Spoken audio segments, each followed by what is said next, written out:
ప్రస్తుతం దక్షిణాఫ్రికా పర్యటనలో ఉన్న భారత జట్టు చివరి టీ20లో విజయం సాధించి ఇప్పుడు వన్డే సిరీస్ కోసం సిద్ధమైంది. వన్డే సిరీస్ ముగిసిన తర్వాత జరగబోయే బాక్సింగ్ డే టెస్ట్ సిరీస్ కొత్త సంవత్సరంలో జరిగే రెండో టెస్టుతో ముగుస్తుంది. ఇప్పటికే వన్డే సిరీస్ కోసం, టెస్ట్ సిరీస్ కోసం బీసీసీఐ సెలక్షన్ కమిటీ జట్లను కూడా ప్రకటించింది. వన్డే ప్రపంచ కప్ తర్వాత భారత జట్టు ఆడబోయే వన్డే సిరీస్ ఇదే కాబట్టి ఈ సిరీస్లో భారత జట్టు గెలిచి ప్రపంచ కప్ ఫైనల్లో ఓటమి వలన కలిగిన నిరాశను కొద్దిగా అన్నా తుడిచిపెట్టేయాలన్న ఆలోచనలో ఉంది. వన్డే సిరీస్ ముగిసిన తర్వాత జరగాల్సిన టెస్ట్ సిరీస్ కూడా భారత జట్టుకు చాలా కీలకమైంది.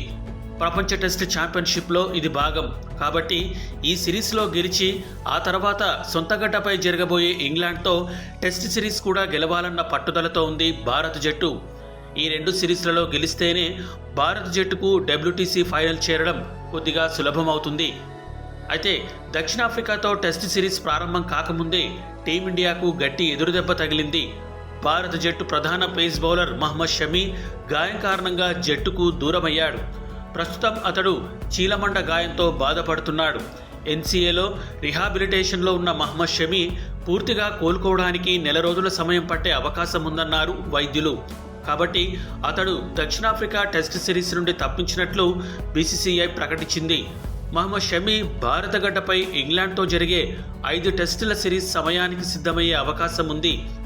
దక్షిణాఫ్రికాతో జరిగే 2 టెస్టుల సిరీస్లో మాత్రం భారత జట్టు మహ్మద్ షమి లేకుండానే బరిలోకి దిగనుంది.